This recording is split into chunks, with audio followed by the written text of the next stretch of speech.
Bienvenue dans cette édition de Première Classe TV. Nous irons découvrir des engins à décollage et atterrissage verticaux. Tout d'abord en Chine avec un hélicoptère ultra rapide tout nouveau et une grande surprise.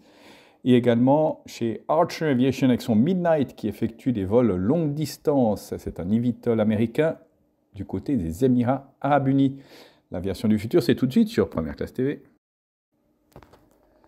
Après l'aéronef à rotor basculant, un hélicoptère à grande vitesse qui ressemble étrangement au Sikorsky S-97 Raider américain a volé en Chine.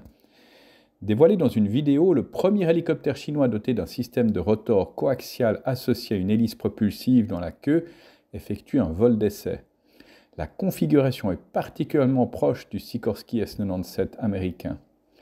L'hélicoptère est présenté dans le cadre des efforts de la Chine pour explorer les conceptions avancées d'engins rotatifs.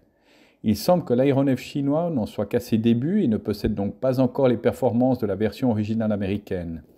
En effet, le succès dépend de la propulsion, de l'avionique et des systèmes de contrôle de vol, soit des domaines où la Chine continue de combler les lacunes, mais est confrontée à des obstacles techniques importants. La Chine a bénéficié des technologies soviétiques au lendemain de l'effondrement de l'URSS. L'économie russe avait sombré dans une crise et elle a dû vendre des équipements comme les avions de combat Sukhoi Su-27, qui étaient reproduits par la Chine sous l'appellation J-11.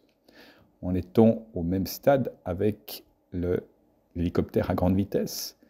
L'avenir nous le dira. L'eVTOL Midnight d'Archer Aviation a effectué son plus long vol piloté à ce jour, parcourant 88 km en 30 minutes avec des pointes de vitesse dépassant les 200 km/h.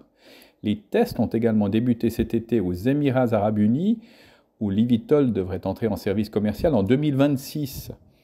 Le vol de test a eu lieu depuis les installations d'essais en vol d'Archer à Salinas, en Californie. L'eVTOL a atterri et décollé de manière conventionnelle.